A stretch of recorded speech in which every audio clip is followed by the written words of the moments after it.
So by empathy, usually we means it's this capacity that we have by which we can share feelings with other people and also care for their well-being.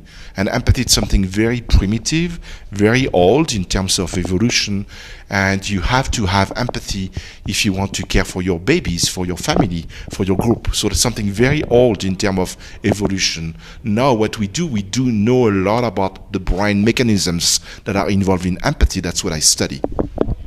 And how do you see the empathy around the world? Well, so I see empathy as being, again, something very simple and primitive. And a lot of people, they would like to develop empathy for everybody. But I'm going to tell you tonight at this conference that empathy is not always the best way to make peace with other people. You have to use reason and cognition to control your empathy. Because empathy, it's what makes you be close to people like you like, people from your group, people from your community. It's not necessarily good for people you are not associated with. Because I see so much trouble all over the world, between communities, between people, and sometimes I see that they don't share the problems they are in, or they don't believe in those problems. So maybe I'm wrong. Is this a lack of empathy?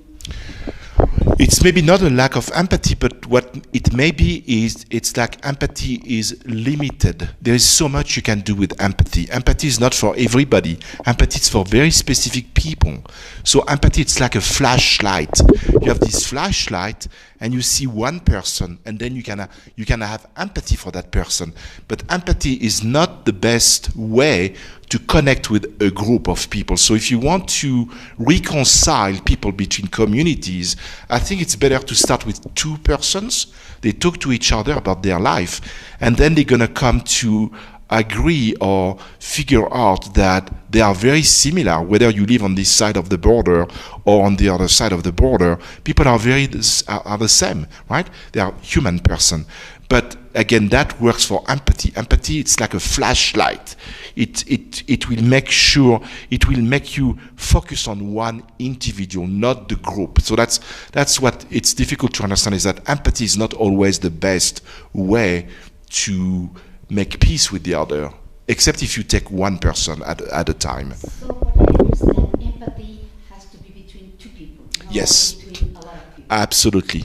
Absolutely, that's very important. Empathy is always one person with the other, the mother and the child, someone and someone else, excuse me. But when it's a group of people, this is something very different. You need justice, you need fairness, you need to talk about morality, which is very different from empathy. And I'm going to talk about that tonight here. That empathy is something fundamental in our lives. It's very important, and it's very natural. You don't need to go to school. There's no need to go to the Akiba to teach empathy. It's part of who we are. It's very natural. And it's very important, bonding between mother and child, or between a father and his son, to appreciate our conspecifics, subjective states. That's what empathy is for. And it's very natural. You don't need to go to school. It's natural. It's also important because when you have empathy, it motivates pro-social behavior, helping behavior. If you feel empathy for someone, it's very likely you want to help that person. Right? Morality is about justice, fairness, rights, and it consists of prescriptive norms regarding how people should treat one another. It's not the same. You get from the definition, it's not the same at all. And morality, as an evolutionary biologist, is an evolved aspect of human nature, as it contributes to fitness in shaping decision and action, such as cooperation, when living in large social complex groups. So you need morality. Morality has evolved or emerged because we live in these very complex social groups. Oskar Schindler, true story, is a member of the Nazi party. Not a bad guy, but he's a Nazi, like a lot of people who were Nazi at that time, or sympathetic to the Nazi. Right? A lot of people were. After the war, they weren't, but they were. He's a German businessman. He doesn't care about the Jews. And one day, he's in Poland.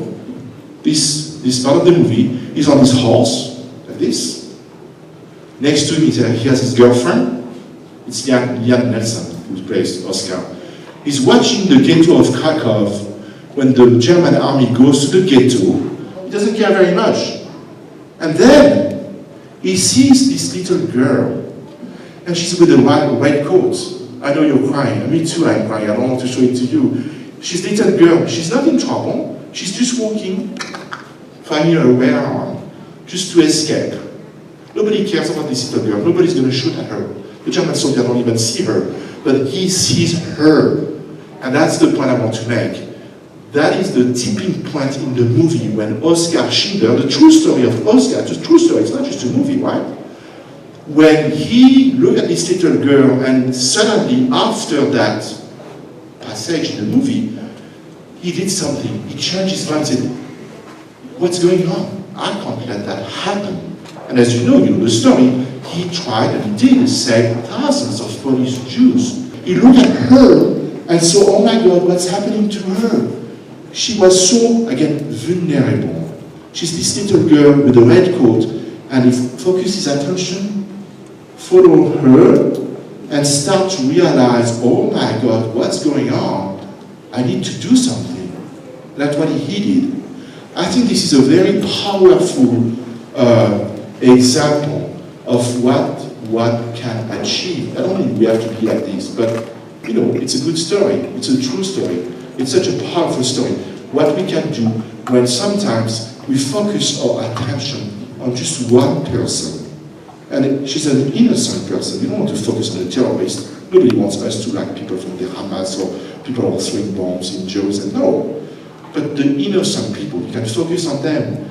And then from that person, you go to the group. And never the reverse. It's not group to the individual. You use the individual to go to the group.